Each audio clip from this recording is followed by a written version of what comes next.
शिर्डीच्या जवळच असलेल्या कोपरगावला लग्नासाठी आलेलो. म्हणलं हे कोपरगाव एक्सप्लोअर करूया. आणि पहिल्यांदा आढळलं कोपरगावपासून खूपच जवळ असलेलं आणि भारतात खूप कमी ठिकाणी असलेलं शुक्राचार्य यांचं मंदिर. मंदिरात जायच्या अगोदरच पार्किंग नंतर आपल्याला हे मारुतीचं मंदिर दिसून येतं. खूप सुंदर असं जुन्या काळातील. आणि त्यानंतर चालू होतं शुक्राचार्य मंदिराचा परिसर. शिर्डीपासून खूपच जवळ असलं तरी खूपच कमी लोकांना हे मंदिर माहीत आहे. लहानपणापासून आपण गुरु शुक्राचार्यांच्या बऱ्याच कथा बघितल्या असतील. गुरु शुक्राचार्य म्हणजे असुरांचे गुरु, पण तेवढेच ते आध्यात्मिक ज्ञानासाठी आणि त्यांच्या संजीवनी विद्येसाठी प्रसिद्ध होते. आणि हे असं मंदिर शुक्राचार्यांचं बघायला मी खूपच उत्सुक होतो.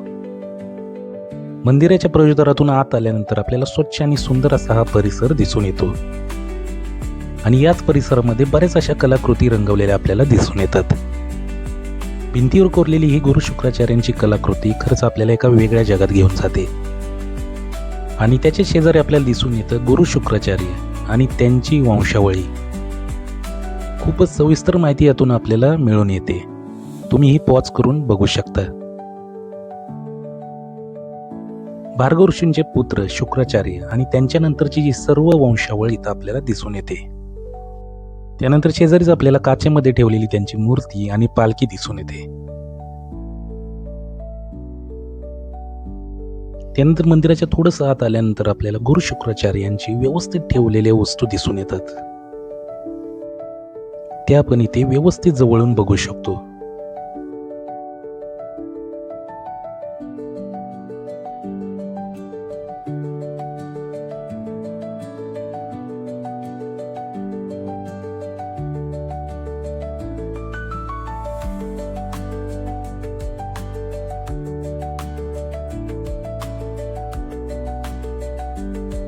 त्यानंतर आपण मुख्य मंदिरामध्ये प्रवेश करतो आणि समोर दिसतो आपल्याला भला मोठा असा या मंदिराचा परिसर.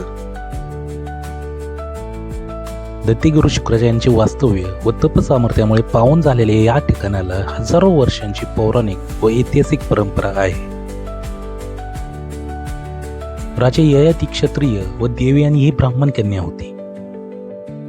त्यामुळे हा विवाह होणे शक्य नव्हते. आणि जेव्हा त्यांच्या हाताचे मिलन झाले तेव्हा ग्रह नक्षत्र अनुकूल नव्हते. सिंहस्थ काळ सुरू होता, पण विवाह करणे भाग होते. विवाहात कोणतेही विघ्न येऊ नये या हेतूने गुरु शुक्राचार्यांनी गोदावरीच्या तीरावर सध्या जिथे आश्रम आहे तिथे विवाहसिद्ध होम करून विवाह संपन्न केला. गुरु शुक्राचार्यांनी आपल्या तपोबलाचा वापर करून येथील भूमीस पावन करून घेतले व असे सांगितले की यापुढे या जागेवर कोणतेही ग्रह नक्षत्र तिथीवार सिंहस्त्र वेळ व कोणताही शुभ मुहूर्त नसतानाही कोणत्याही वर्णाच्या स्त्री पुरुषांनी विवाह केल्यास त्यांना विवाह दोष न लागता त्यांचे वैवाहिक जीवन सुखी होईल. म्हणूनच विवाह धार्मिक व शुभ कार्यासाठी येथे मुहूर्त पाहावा लागत नाही अशी ख्याती असलेले हे राज्यातील एकमेव स्थान आहे. आम्ही मंदिर बघत असताना सुद्धा येथे एक विवाह संपन्न झाला. गुरु शुक्राचार्यांनी आपल्या आश्रमात केलेल्या विवाह सिद्ध हवनाची जागा म्हणजेच आजचे हे गुरु शुक्राचार्य मंदिर होय. बेट कोपरगाव परिसरात बाहेरून एखादा वाडा भासावा असे हे शुक्राचार्य मंदिर आहे. आणि मंदिराच्या चारही बाजूने मजबूत तटबंदी आहे.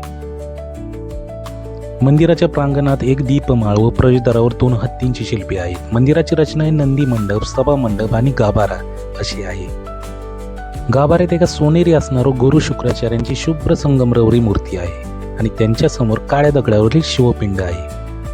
आणि ती आपल्याला देवयानी आणि कचदेव यांच्या मूर्ती सुद्धा दिसून येतात. या मंदिरात वर्षभर विवाह सोहळे होत असतात आणि या सोहळ्यासाठी इथे खास मंडपाची व्यवस्था सुद्धा केलेली आहे. वधू व वर पक्षासाठी देवस्थानातर्फे खोल्यांची व्यवस्था सुद्धा इथे केलेली आहे. देवस्थानाच्या वतीने गरीब अपंग वधूवरांचे येथे मोफत विवाह सोहळे पार पाडले जातात. कधी तुम्ही शिर्डीला आला तर हे मंदिर बघायला विसरू नका. खरंच खूपच सुंदर आहे. हा व्हिडिओ तुम्हाला कसा वाटला ते जरूर कळवा. व्हिडिओ आवडल्यास लाईक करा आणि आपल्या चॅनलला नक्की सबस्क्राईब करा. धन्यवाद.